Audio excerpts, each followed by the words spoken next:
Today on the roundtable, I want to delve into an issue that in recent weeks has actually dominated national headlines: intersex persons in Kenya. Nikampeleka hospitali. Wakaniambia mtoto ajulikani sasa ni nani, ako na sehemu mbili. The shock that we underwent, my wife collapsed. Wananiambia nakaa kijana, nakaa hivi. Sasa nikajitenga na wenzangu, siwezi nini hata kusoma, ilikuwa shida. Majirani used to call me Chalidem. Even the medical practitioners are shocked about it. These are news which anyone will hesitate to break to the parents.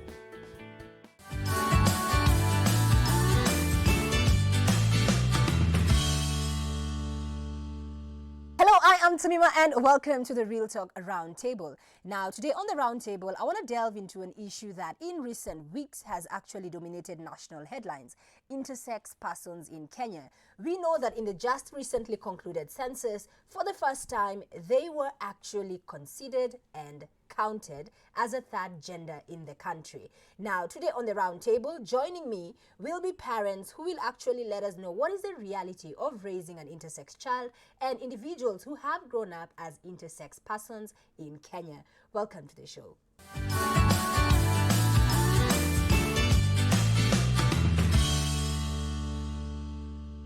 My first guests are Tabitha, who is 34 years old, and Peter Maingi, who is 46 years old. Tabitha and Peter are both parents to intersex children. Now, as you meet Tabitha, who is sitting on my right, Tabitha, welcome to the round table. Thank you.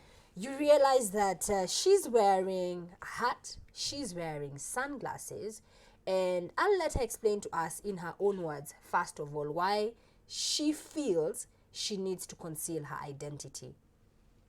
Tabitha, maybe pengine tueleze, because for you it is very important that usionekane, so you are willing to come and talk about it, lakini hauko unataka watu wakuone uso nzima.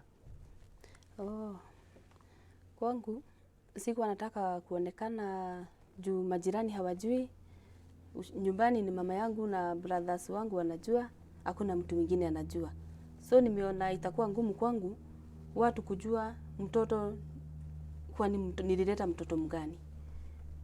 And really, that is where I want us to kick off the discussion today. And on my left is Peter Maingi. Peter, you have a son who is 8 years old, and your son was born as an intersex child. Yeah. So probably tell us about the day your child was born. I greet everybody, and I will never forget, because this was my second born. My first born, I have 3 children, and my second born is an intersex.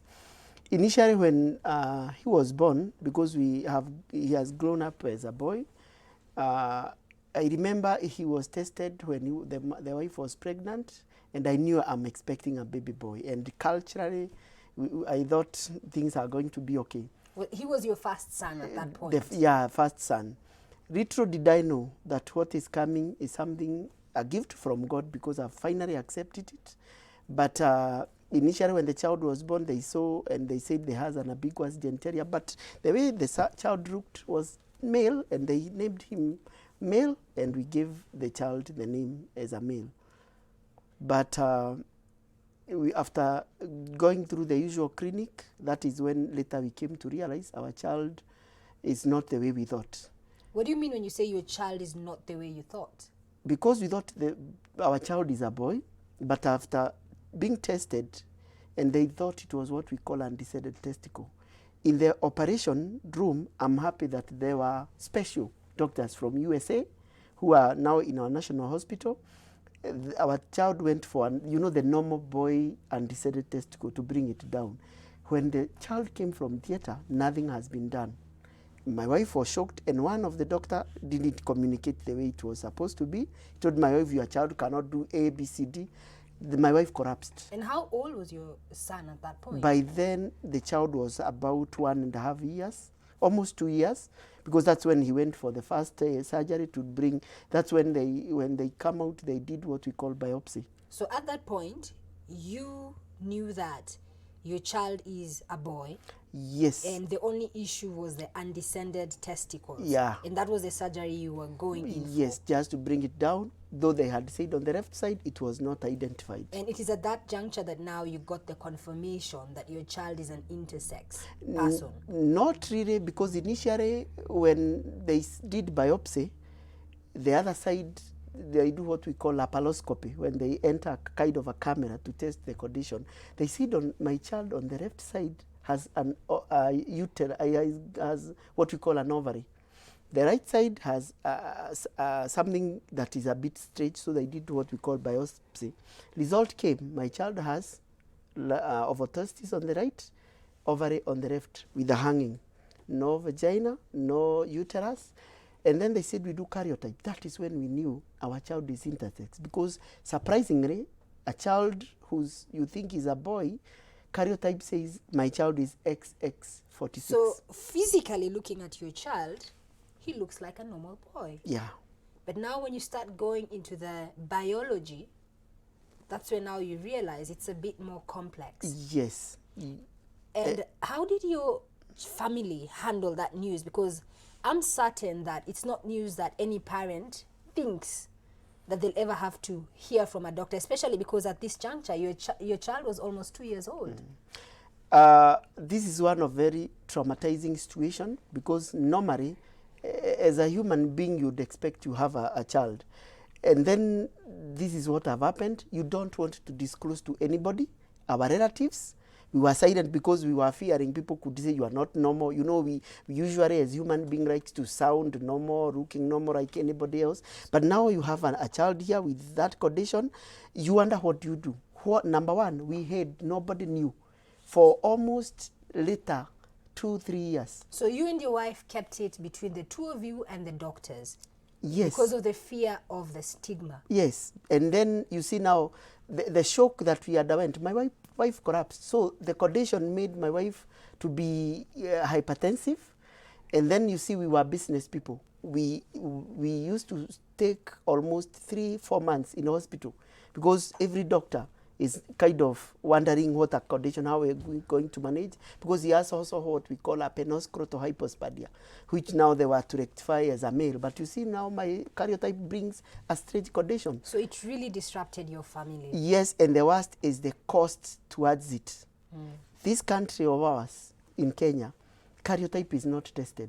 Okay. Everything that was done, like biopsy, was done in Aga Khan, in Nairobi Hospital, those samples where they were sent. But when it came to karyotype, it was supposed to be sent to out of either Germany, South Africa, and the cost behind it, I couldn't believe. So we're going to get to that in a minute, the cost that comes with raising an intersex child, because obviously there's a lot of medical procedures, tests, constantly being in the hospital that a lot of these parents have to deal with. But right now, I want to hear from Tabitha. Pengine Tabitha, tueleze wewe ile siku mtoto alizaliwa, yeah? Yes.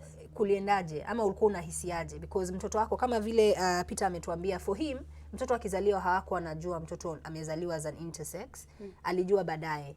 So your experience, how was it? Hata wangu nilizalia kwa nyumba on 204 nikiwa Eldoret, nikazalia kwa nyumba. The following day nikaulizwa mtoto ni mgani, juu nilimzaa saa 8. Saa 8 ya usiku ama kukikucha. Nikashindwa nitaambia majirani aje. Ile sehemu niliona ndio kubwa, nikaona ni ya kijana. Nikamuita kijana. Then the following day ndio nikampeleka hospitali. Wakaniambia mtoto ajulikani sasa ni nani, yako na sehemu 2. Nikaambiwa enda kwa nyumba, mwaka ikiisha ulete mtoto, Moi Teaching Referral afanyiwe operation. Na ukiwa pale, baba ya mtoto alikuwa kwenye maisha yako ama ulikuwa peke yako? Sasa hiyo tulikuwa pamoja. Na yeye ile sasa mkaja mkagundua kwamba mtoto si kijana, si msichana, yeye alichukulia aje? Aliona hata yeye alikuwa hali ya hiyo ngumu kama mimi. Akaniambia tuvumilie tu hiyo 1 year mtoto, tuambie mtoto wetu ni nani. Ndio tukagoja 1 year ikifika 25 tukampeleka Moi Teaching Referral. Akafanywa hiyo operation, tukaambia tena mtoto ni msichana. Na hiyo 1 year amekuwa kijana. Tumeendelea hivyo akiwa msichana mpaka right now. So mwaka ya kwanza mtoto wako ulikuwa unamlea kama kijana. Yes. Sasa akagonga ile mwaka moja, ukaenda hospitali ukaambiwa sasa mtoto si kijana tena, ni msichana. So ukabadilisha, nikabadilisha tena jina, ukaanza kumlea. Before mtoto alikuwa anaitwa jina gani? Jina ya kijana, alafu sasa baadaye sasa venye ukaambiwa ni msichana ukabadilisha ikawa ni jina sasa ya kisichana, ya msichana. And maybe just to clarify, Tabitha, really because of the stigma, because it is a reality, because of the issues that we deal with in this country, poverty, cultural issues, there's a lot of stigma behind this issue. And for her, she really wanted to conceal her identity as much as possible. And for that reason, she cannot share with us the names of her child, also just to protect her child's identity. So mwaka ya pili, ukaamua kwamba mtoto sasa unamlea kama msichana, ukampa jina ya kisichana. Alafu nini ikafanyika? Akaendelea hivyo mpaka wa saizi akiwa msichana. Na saizi mtoto ana umri gani? Ako na umri ya miaka 15. Sai ako admitted Kenyatta. Sababu ako class 8 anafaa afanye exam. Watu wa NEC wanataka summary ya kuonesha mtoto ni nani. Nikachukua hatua nikampeleka kwa hospitali kuandikiwa hiyo barua. Nikaambia barua itaandikwa mpaka mtoto apimwe, afanyiwe hiyo operation, ajulikane mtoto ni nani, ndio hiyo barua iandikwe. Na hii shida NEC inatokea pengine, utanikosoa kama utaniambia kama hapa I'm wrong, pengine birth certificate ya mtoto gender uliandika mtoto ni kijana ya mtihani, birth certificate yake kutoka hiyo 1 year mpaka this 15 years amekuwa na birth certificate ya msichana. Na hii this year ndio nimechukua ya kijana birth certificate. So tumetokaje? Because pale awali ulituambia mwaka wa kwanza ulimlea mtoto kama kijana. Alafu ikafika from 2 years mpaka sasa 15 umemlea kama msichana. Lakini tena sasa unataka kumbadilisha awe kijana. Tayari nisachukua birth certificate. Juzi nikaregister na hiyo jina ya kijana yenye nimechukua nayo. Na hiyo uamuzi ya mtoto sasa awe kijana ilitokelezea vipi? Mtoto anajihisi ni kijana. Daktari wanakuambia side moja ni ya msichana, side nyingine ni ya kijana, na niko peke yangu, so niko confusing sana. Na mtoto mwenyewe unasema anajihisi yeye ni kijana, amekwambia mimi ni kijana. So hii ni conversation ambayo wewe na mtoto wako mmekaa chini mmeongea hii maneno. Na unaonelea sasa mtoto sasa atambulike kama kijana. Sasa hapa ndio tuko finally venye kwa hospitali watuambie sasa matokeo yao kabisa imesema ni nini. Juu wenye wamefanya juzi wanasema akona sehemu ya akona vitu za vijana, hii nyingine anasema wakona vitu ya wasichana. Ako 46XX na nyingine bado ni kijana. So tumechanganyikiwa. Na nikikuuliza sasa hivi kama wewe kama mzazi, mtoto wako sasa una watoto 3, wale wengine wako sawa. Sasa huyu mmoja ndo amezaliwa kama intersex. So ni support gani ambayo umepata pengine kwa familia yako, ama kama vile Peter ametuambia miaka ya kwanza walificha, iliwachukua time before saa waanze kuongelea. So wewe uliwaambia watu ama pia mlificha? Nimekuwa nikificha kwa muda, sijaweza kuongea hata sasa unaona nimeficha. So hadi leo. So ni wewe na bwana yako pekee ndio mnajua? Bwana tuliachana 2013, aliniacha. Ni mimi na mama yangu na brothers wangu. Nimewambia this year. Then mamangu nimekuwa nikimuelezea, hakuna mtu mwingine anajua, hata maneiba. Lakini unastukia mtoto anatukana huko, unaletewa ripoti ametukanwa, majirani wanamtukana ukiwa unaona, lakini unavumilia. Na pengine hivi kama sasa mama mtoto, because ile uchungu ya mtoto unaisikia ni kama inafanyika kwako wewe mwenyewe. So pengine mtoto akienda shule ni shida gani ambazo anapitia? Anapitia shida kubwa sana. Juu hata ilimeba kuna mwalimu alimtukana. Na huyo mwalimu hata sijui kuliendaje, labda ni maajabu tu. Alienda tu akafutwa hiyo kazi. Sikujua kenye kilifanya afutwe, lakini ningeulizwa singesema afutwe juu labda haelewi. Sasa anatukana na watoto, lakini sasa hivi watoto wamezoea. Wanamuita kijana, majina zile zingine za kumtukana ni msichana na kijana anaitwa. Amepitia hali kayo ngumu. And what about you, Peter? Because your son is 8 years old. So what sort of difficulties are you catching on now that perhaps as a parent you now know my child has to deal with this on a daily basis? It's so traumatizing to have such a child, and I hope all will be well, because right now I've transferred my child to the that school. Number one, when my child is urinating, he doesn't urinate like normal boys. So when it comes to going to the bathroom, to the bathroom, does he go to male? Does he goes, go to in fact, female? he likes to go to to possibly female, or you know there is urino, urino, he cannot be able to urinate like other boys. So during break time, they have gone. The toilets are full. My child, sometimes it becomes a problem because out of the few operation he underwent, he's having a leaking urine. And also, you see, he cannot urinate. So the other boys keep on bullying my child. I had now to transfer child from one school to another.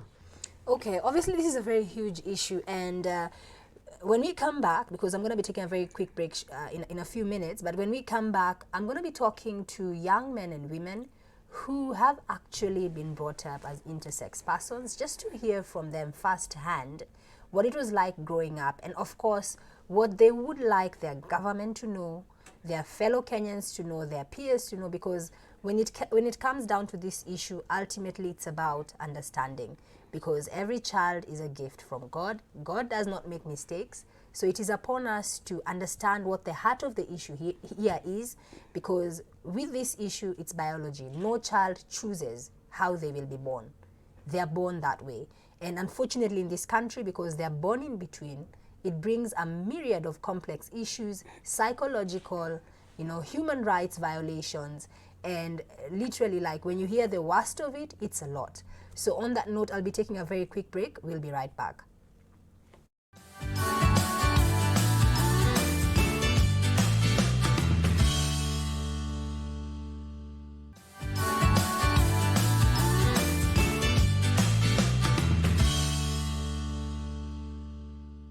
Welcome back to the round table. Now, our conversation on today's topic continues. Remember that you can join the conversation via the hashtag #RealTalkWithSemima. Let me know what your views, comments are on today's topic. Now, joining me right now, I have 3 young people in studio, kicking off with Sydney on my right. So, Sydney is 26 years old. Sydney was born an intersex person, and today, Sydney identifies as a male, despite the fact that Sydney was raised as a female. Sydney, karibu kwenye round table. So I just want to hear from each of you, from your own perspective. Tell me what it was like growing up, and probably at which age did you now realize I am born in between? So maybe let's start with you, Mercy. Okay, mimi nilirealize nikiwa bado kandio na grow, like ile age ya hapo 10 years nacheza na wenzako. Between 10 so ukiwa na miaka 10. Yeah. Like niko na base, nimelelewa kama msichana, wananiambia, walikuwa wananiita Masima base like. Hiyo ndio ikakuwa saa nickname. Yeah, nickname. Then ati Charlie Dame. See, sasa hiyo age ya between hapo 10 kusonga hapa 15. Adolescence sasa ikianza. Adolescence stage. Wananiambia nakaa kijana, nakaa hivi. Sasa nikajitenga na wenzangu, siwezi nini, hata kusoma ilikuwa shida. Na hii ni kitu ambayo ulifeel unaweza zungumza na wazazi nyumbani? Singeweza, nitaanzaje? Mzazi ni mkali. Hakuna vile anani understand pia. Kuongea na yeye pia ni ngumu, siwezi muuliza, na nikimuuliza ni mkali. So hakuwa anakuelewa. Yeah. And what about for you, Kwash? Ichakuwa rahisi one.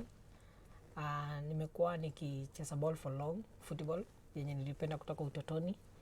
Na hii football huko ushago unapata unatengeneza ile ball ya makaratasi.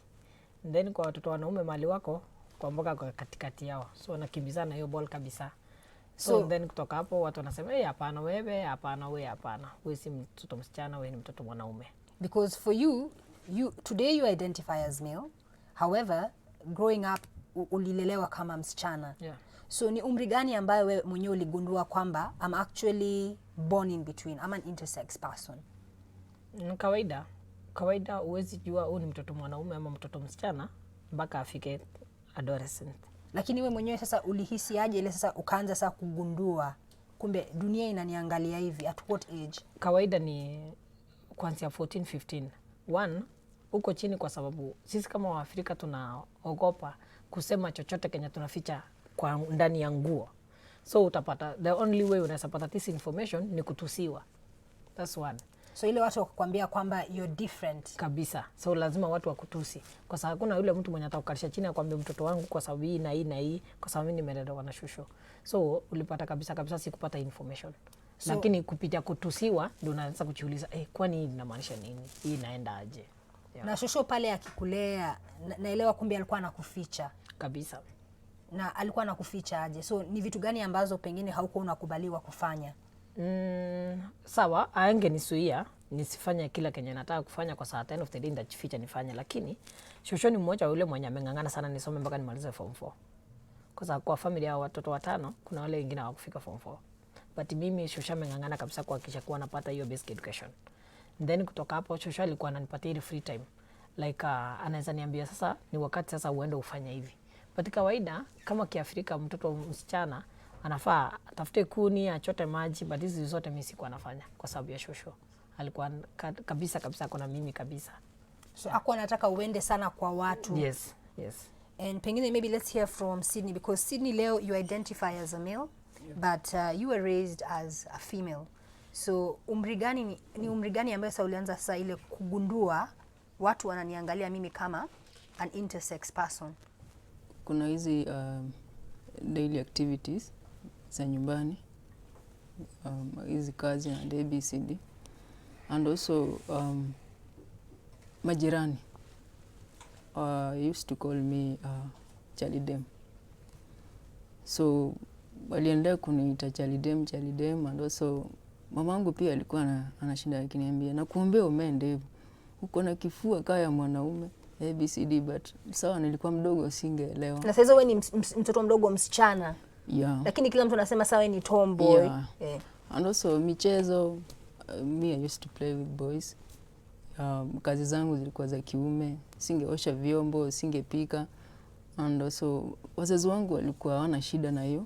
And also kwa familia niko tu na 2 brothers, hao wengine ni wasichana nikiwa included. So the boys walikuwa kubwa wakaondokea. So zile kazi zilikuwa za wanaume mimi ndio nilikuwa nafanya cause the boys were not there. So ilikuwa advantage kwangu cause wazazi walinishikilia ile ya wewe mahali utaolewa utakuwa utasaidia sana bwana. Lakini ile kusema utaolewa bado walikuona kama wewe ni msichana, yani binti. Yeah. So from there maisha ikasonga then at 13 ndio mambo ilianza heka ikaanza kuingilia sasa. So heka kama gani? So ile expectation wazazi walikuwa nayo, walikuwa na expect nitakuwa msichana kwa sababu walikuwa na feature. So nikaanza kubadilika from female to male. So nikapata courage ya kuwauliza like what is happening, sijielewi, and I'm attracted to ladies. So ikaanza kuleta ile mushkil ambapo sasa wazazi wakaamua ile. So badala ya kuaibika na sababu ni kitu wamekuwa kificha for long from neighbors na hata shule and ABCD. So hawako wamemwambia yeyote? No. Na did your siblings know? Actually I don't know. Mimi wa chini kabisa. You're the last born? The second last born. Yeah. So wale wakubwa wako? Wale wakubwa because the way they used to react wakati hii story ilitoka nje watu wakaanza kujua, walikuwa wanakaa ambao watu haelewi. So for me pia sikupata nafasi ya kuuliza kama wanajua cause sikupata hata hiyo chance ya kuwa. Na yule mdogo wako? Yule mdogo wangu hata yeye pia hajui. So ni kitu ambayo ilikuwa ni kama siri kati yako na wazazi wako. Yeah. Na ukiangalia pengine Masi ametuambia wazazi walikuwa very strict. Kwash we shosho alikuwa pengine anakuficha lakini anakupenda kabisa. Yeah. And for you Sydney, ukiangalia pengine wazazi wako utasema relationship yenu ilikuwa aje? Before kwa that age relationship yangu na wazazi wangu ilikuwa poa sana by the way, and hata watu wengi walikuwa nafikiria I'm the last born. Zile vitu wengine wakikula mirendao napewa tu samaki hapo sana nilikuwa yule msee. So hadi mpaka the siblings walikuwa wananichukia ile ya mimi ndio ni favorite. Yeah.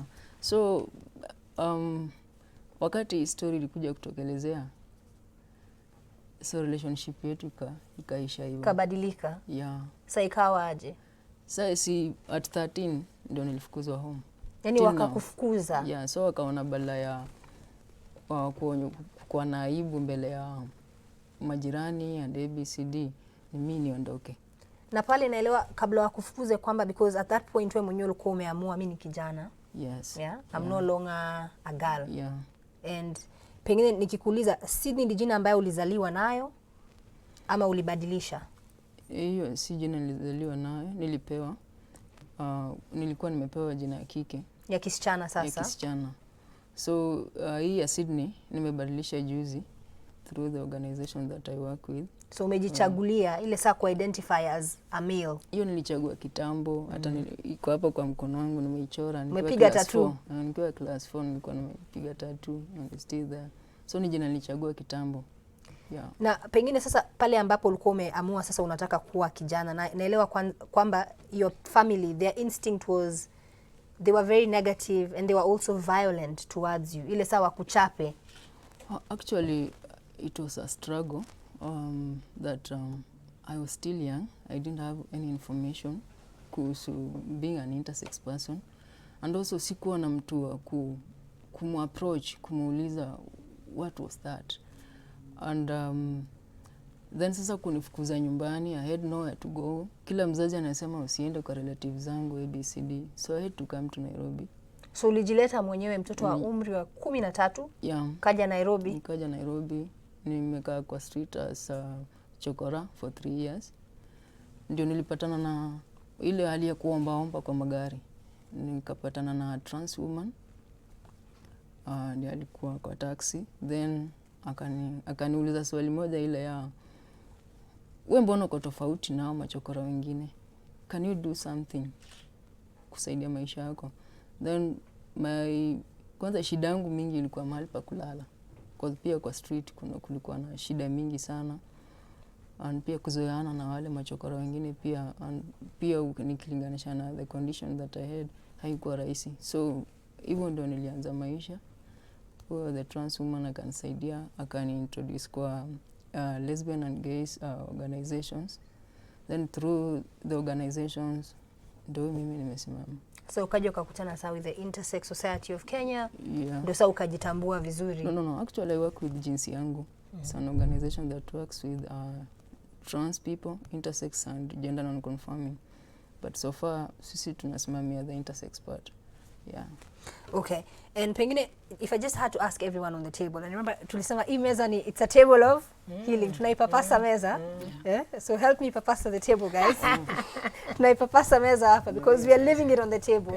And I'm sure for you too, pengine mkisikia story yake Sydney, at which age do you remember meeting a fellow intersex person? Because inakaa kamba kila mtu as you're growing up you are the only one.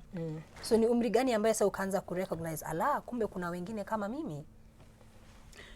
Okay, mimi nilikuja nikamit Sydney, tulikuwa kuna organization nilikuwa tunaenda, ndio sasa hiyo meeting nikakutana na Sydney, ndio akanielezea vile yako, nikaona niko the same vile yako, ni vile mimi bado sija change but tuko same, so ndio tukazoeana, ndio akanileta kwa kwa organization yao. And how old were you then? I was 20 years old. Yeah. That's the first time you actually met somebody else who was an intersex individual. Yes. And what about you? 2011 nilipata na Sydney. How old? Kwa organization yetu inaitwa jinsi yangu. How old were you? 33 minus. So ulikuwa mtu mzima basically. Mimi ni mtu mzima nilikuwa. Then nilipata Sydney akiwa anateseka mahali alikuwa. Tukasema hapana, it's only us. Tunaweza tokelezea na kuanza kuspare aid activities for specific intersex individuals kwa country 2011. So hapo ndo mkakutana mkaanza na yeye tukaanza creating awareness hapa pale counties, Migori, Kisumu, Kisii, Nyeri, Nairobi. Tunakimbizana tu kwa ensure that at least ni sisi peke yetu ama kuna watu wengine. So sasa hivi I want to ask you guys just a few questions. Earlier on when I was talking to Peter and Tabitha, we were talking about school, shuleni. and they each shared, because wale sasa wana watoto wadogo. Wapita ni kijana kuna umri wa miaka 8, Tabitha kijana kuna umri wa miaka 15, and I'm sure mlikuwa mnasikiza. For you there were a lot of truths ile unasema yes nimepitia ile. So pengine tumeongea about your family life, ningependa kuelewa how was school, maisha ya shuleni, and pengine tuanze na wewe Mercy. Life ya shule ni hard sana kwa mtu wa intersex. Sydney anacheka. Kwangu mimi ilikuwa hard. Unaona? Juu siwezi cheza na watu wengine nitacheza na nani? Nitacheza na kijana ama msichana? Wasichana wanakuona wewe si msichana. Nikienda kwa vijana kucheza wewe ni msichana lakini mbona una? Wananiambia toka hapa enda ucheze na wasichana, nikienda kwa vijana. So you are in between. Nilikuwa na nini mingi sana, changamoto mingi sana nikigrow, nikienda shule hadi kafika time nikaacha. So you felt very rejected by your peers. Walimu walikuwa wanakuchukuliaje? Were they understanding? Kuna wale tu wananichukia bure, unaona, because of my looks. And what about for you, Kwash? Naweza sema kuwa saa zingine kuna obvious shule huwezi kosa yule mwenye anakupenda. That's 1. 2, na pia huwezi kosa yule mwenye anakuchukia. Sababu ya kuchukia haisema. Challenge kubwa yenye tuna face kubwa kabisa. Kumbuka neighbors wamesema huyu anakuanga hivi na hivi na hivi. So ukienda mfano shule then unaenda choo. So the privacy wengine wanataka kukimbia kwanza waone unaenda wapi. Then ukifika mahali unafika unafanya shughuli zako ukiwa position gani. So kila mtu anataka kuona. Yes. So unapata because of that kama uwezi kuwa strong at the end of the day uta drop out. Lakini unapata kufikia hapo mimi nikangangana nikamaliza class 8 and then nikamaliza form 4. Na ningependa kukuuliza, because I asked this earlier when I was with Peter and Tabitha, when it comes to that issue specifically, and I know using a toilet, it sounds very simple, but for you it's very complicated. In fact, it's a cause of emotional and psychological trauma. So pengine ile mkiangalia, wewe mwenyewe ushaisema ile hata pengine kwa shule wandi waambie teacher, can I be allowed to use a different toilet? Kuna mwalimu ambaye alikubalisha ama ilikuwa hapana, wewe ni mwanafunzi? Sahi, since tuna come out as kama strongly activist, nakumbuka kuna watoto wenye tunalea sasa kama intersex. Kuna wale wenye tunalipia shule pia school fees ku ensure that watoto wengi intersex wanaendelea kusoma, wanapata masomo. Because this reason is a key reason of why many drop out of school. Yes, it's one of zile zenye zinachangia watoto kutoka shule. So sisi kama mimi na organization yetu tunahakikisha kuwa tukienda kulipia mtoto shule kwa sababu wana drop out, so tunataka kumrudisha shule, lazima tukileta awareness kwa shule, kwa walimu, si ndio? Then management, then from there tuta agree kama atakuwa anatumia chosa walimu, so that ndio asiwe anapata ile pressure pale chini, apewe privacy kabisa. Because sababu once hii shule watoto wachache watarealize kwa yeye ni intersex, so watakuwa wanamkimbiza each and every time atakuwa anaenda. So yenyewe utapata yule mtoto hatakuwa comfortable kwenda choo, so atakuwa anachikazia ama labda aende akichungulia kama wametoka ndio aingie. So utapata ni shida kubwa sana yenye inachangia 95% au watoto ku drop out. And what about you, Sydney? What was your biggest challenge ukiwa pale shuleni? Mimi nafika class 8. Okay, for me hiyo time sikuwa na shida sana because bado uko umefika adolescence kabisa. But also pia wazazi wangu walikuwa strict sana.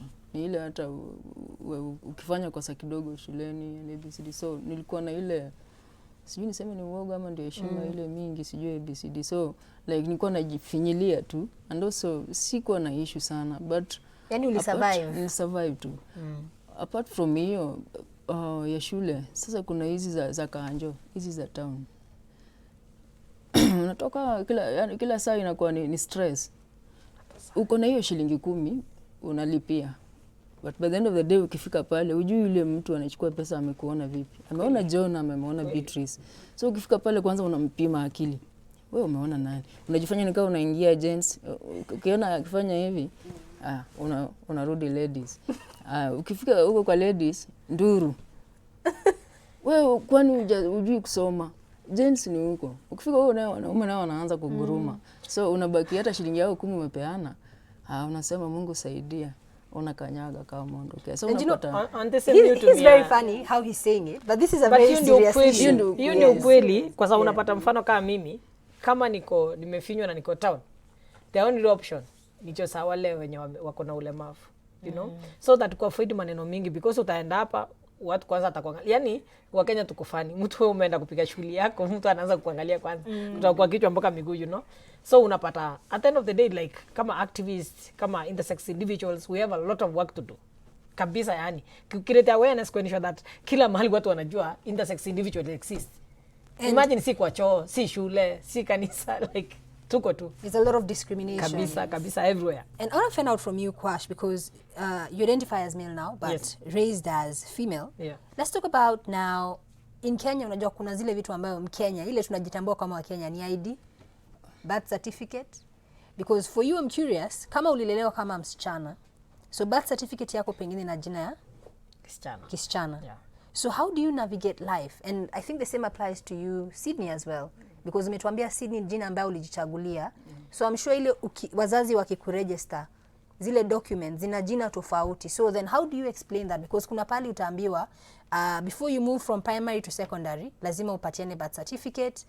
Kama pengine you sat for your KCPE as a girl, but then now later you identified as a male and you're looking for a job. How do you navigate that? Hey, sasa tuanze wapi? Okay, identification, birth. But zetu by then asina issue, si ndio? Kumbuka wazazi wame make decision, siku consent as an intersex person. Wazazi na daktari wame consent, waka agree huyu wacha awe hivi. And that therein is really where the problem starts, because Yes. at birth adults assign you a gender. Yes, it's the parents. Lakini again na angadi yangu unapata mzazi hana information. Mzazi yeye anajua kwa hii dunia kuna mwanamke na mwanaume.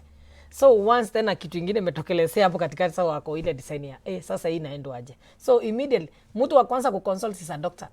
Na daktari sasa zingine pole kutumia hii jina, but sijui kama ni wanataka pesa. So kuliko waambie mzazi hapana, hii kesi iko, kwa sababu wao tunaamini wamesoma zaidi kuliko wazazi wetu. So wa advise mzazi hapana, can you wait kidogo? So mtoto kutoka hapo tutajua ni mtoto wa aina gani. But because of that unapata sasa immediately nimepatiwa hiyo birth certificate kwa Mboka. Then kwa Mboka amekuwa sawa, amemaliza form 4. Kwa Mboka sawa, basi but mzuri ameproceed, ameenda college. But then makaratasi na mtu makaratasi na mwenye makaratasi Karatasi ni inasema watu wawili tofauti. kwa Mboka ni msichana, Yes, lakini mtu majina, akimwangalia hata Ni mtu anaweza sema tofauti. wewe ni conman. One, Mbona unatembea impersonation, utafungwa Kenya. unatembea na documents za kwa Mboka? Yes, na wewe si Mboka. So at the end of the day, hiyo ni a very big challenge. Na sisi saa hii kwa sababu tumekomaa, tunataka watoto wenye wanatoka chini yetu wakuche kama already tumetengeneza hiyo barabara. One, serikali yetu ya Kenya, tafadhali, tunajua mnatupenda. Kwa sababu ya hiyo birth certificate wacha iindiketiwe X. Once umeona huyu mtoto ni intersex, wacha iindiketiwe anything else. Tukija kufika wakati tunaweza consent, kama sasa nimesikiza mzazi akisema, Thabita akisema mtoto wake sasa hata akimbaia nguo ya kike anakataa. So which means huyu mtoto anachizi, ana feel kwa nao mimi niko hapa. So hiyo wakati wacha hiyo certificate sasa zetu to consent, tutengeneze hiyo birth certificate ituruhusu tupate ID. Because nowadays birth certificate is the key document in Kenya. Absolutely. Yeah. Now, obviously, this is a huge topic, and I want to hear what your views are on this, because it's not just something that affects the people sitting on this table or parents who are raising an intersex child.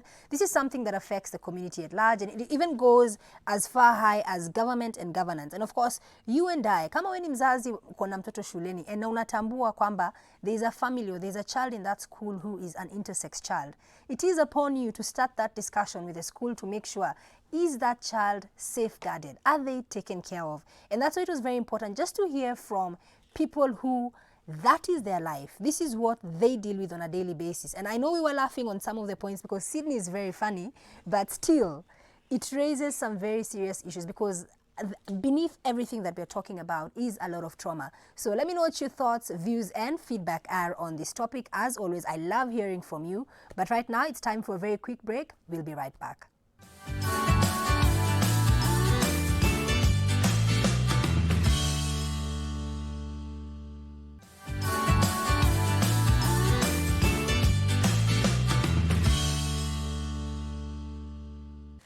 Welcome back to the round table. Now, remember that I love hearing from you. Let me know what your views, comments, and feedback are on today's topic via our social media handles on Facebook, Twitter, and on Instagram as well. You can use our SMS line. Now, still with me on the table, I have Kwash, and coming back on the table is Peter, and joining me right now is Dr. Frederick Kairithia.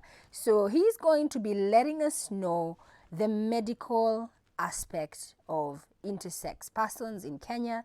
And basically, Dr. Frederick, because I started this conversation talking to the parents, I heard from the individuals living as intersex persons, and there was a lot of medical jargon being thrown around, which for them it's normal. Yeah. But for a lot of my viewers, I think we really need to start at the beginning. When does somebody qualify as an intersex person? Thank you for the question. The first is to understand the definition, the medical definition of intersex. This is a situation where the external sexual characterization is different from the internal. So there is a discrepancy between who the person is internally and externally. For instance, you've had people who are raised as girls, but later on they are discovered to be boys, and vice versa. So that's why it's called intersex. Although lately it's been renamed as disorders of sexual differentiation, disorders of sexual differentiation, abbreviated. Yes. Yeah. So in terms of diagnosis, it's a nightmare for any parent, and almost oftentimes you find even the medical practitioners are shocked about it, because these are news which anyone will hesitate to break to the parents, and particularly if they have been accustomed to think they're expecting one gender, then they are told it's another gender. So there is an issue of conflict, issue of documentation, the legal aspects, and the medical management.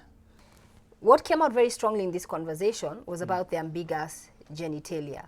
But then talking to them, we had now, when it came to the medical tests, and for instance with Peter and with Tabitha, where they were talking about the different tests that their children have to undergo. Maybe if you could just shed light to us, what sort of tests do the doctors do now to establish this person either has estrogen or this person either has, you know, yeah. I think it is guided by one, what you're thinking about as a doctor or as a medical practitioner. And generally there are 4 types of intersex persons. There are those kids who are females, but they have undergone what is called virilization, meaning there is excess male hormone. Then there are kids who are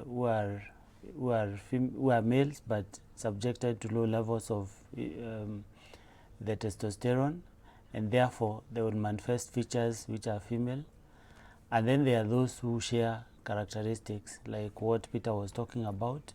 You have ovarian tissue and testicular tissue, and always each is producing hormones. So whatever becomes predominant is the kind of tissue which is producing more hormones. And because these things happen in utero, meaning they happen when somebody is still in the womb, they influence many other differentiations, so that by the time the child is born, they will be predominantly showing certain characteristics, either male or female. And this influences assigning of the sex. That's why you find some kids predominantly are assigned male sex or female sex. And sometimes if it's 50-50, then you find it is left open. And in the context of that, because I think when it comes to the assignment, everyone we spoke to on the table, and especially when they're older, you can see that obviously whatever they were assigned is not who they ended up being when they were older. So is there like a rule of thumb that perhaps before we assign a gender to this child, let's wait until they are a certain age, let's monitor it?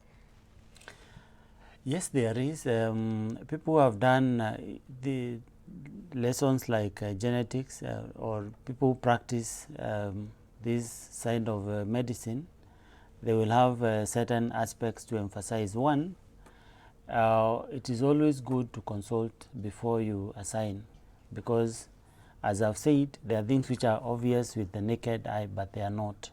Secondly, you might now want to employ the tests like what you've been asking about.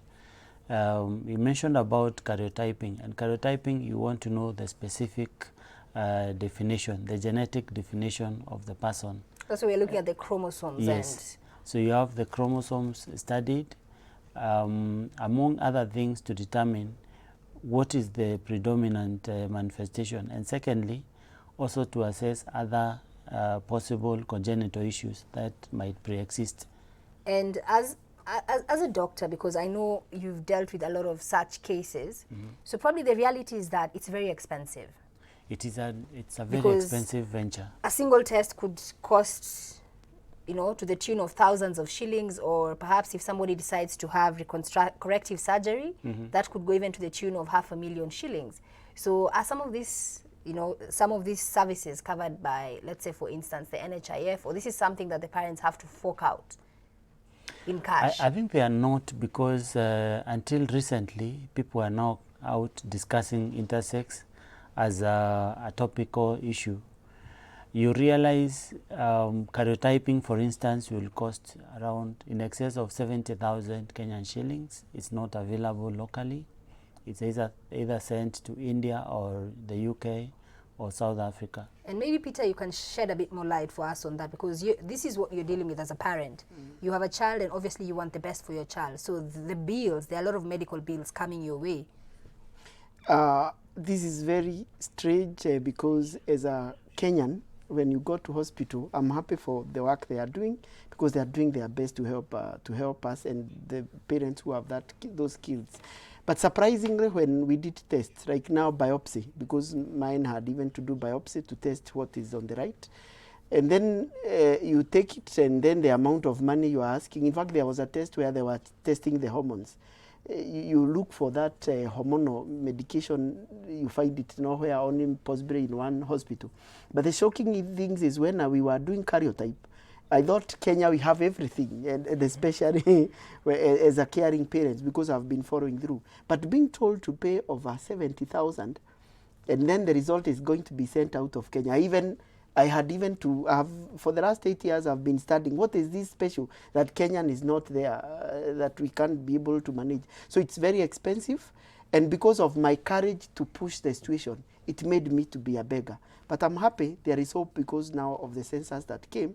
But I think I'm happy for what doctors are doing. And if well planned, we should even have a protocol, because as a parent, you go to all the doctors, and especially when you ask a question, you find some cannot maybe give you the full information. They'll give you a bit of it, the other one give you a bit of it. If they can have a protocol that will help us, or even to manage our children. So it's more about just safeguarding your basic human rights for the children, the families, some dignity. Yes. And of course, now when it comes to services where the government is involved, things like education, things like healthcare, just having a bit more consideration to families that are dealing with this. And probably just as we wind up, because you know that the census is something that happened in the country a couple of weeks ago. And what are your hopes? Because I know you represent, you're a spokesperson for this group. So what are your hopes now from this exercise that has just been concluded? One, our government is doing good, because one, they are trying to get how many we are, so that they can plan for us.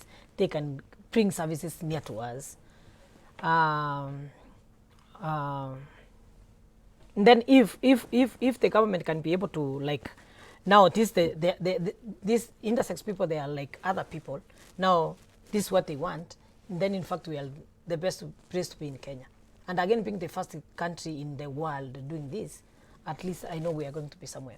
Absolutely. So there you've had it. Obviously, our government has already made inroads in starting a conversation around this. This is something that has been part of the national conversation over the last few weeks. And obviously, in this month, we are trying to raise awareness on this issue. And remember, as he said, the government has done its part, but now ultimately it comes down to you and I. Sisi ndo ambao, when they are saying that they were bullied, it's our children who are bullying them. When the parents are saying that they felt like they as parents, they have to deal with a lot of stigma. They have to hide their identity. Ni mimi na wewe ambao tunawatenga. So this is really just starting from a point. Let us realize that this is not a curse, sindio daktari? It's not. This is something that is purely medical, very biological. Si mwanamke ambaye pengine analeta, bad energy. Yeah? Mwanamke ndo ambaye analeta curse kwenye familia mtoto auliwe. No. We are living in 2019, so as Kenyans, that is definitely something that we should not be discussing. If anything, now that we know this is something that is recognized by our government, medically it is something that can be explained, we should be the ones who are encouraging parents. Please go to your health center, talk to somebody, seek medical help, and as a community, just be a support group. Kama ule mzazi unaona anaficha mtoto nyumbani hampeleki shule, encourage them. Mwambie peleka mtoto shule. Kama wewe ni mwalimu na uko na mtoto ambayo mtoto ni intersex, be human. Understand what this child goes through. Give them some privacy. And unaelewa hii maneno ya choo, it's come up consistently. It might seem very trivial, but it means a lot to a child who is born with this. Well, that's it for me, Tanima. As always, remember that you can let me know what your views, comments, and feedback are on this topic or any other topics that you would love us to cover here on the round table. Until next time, enjoy the rest of your viewing.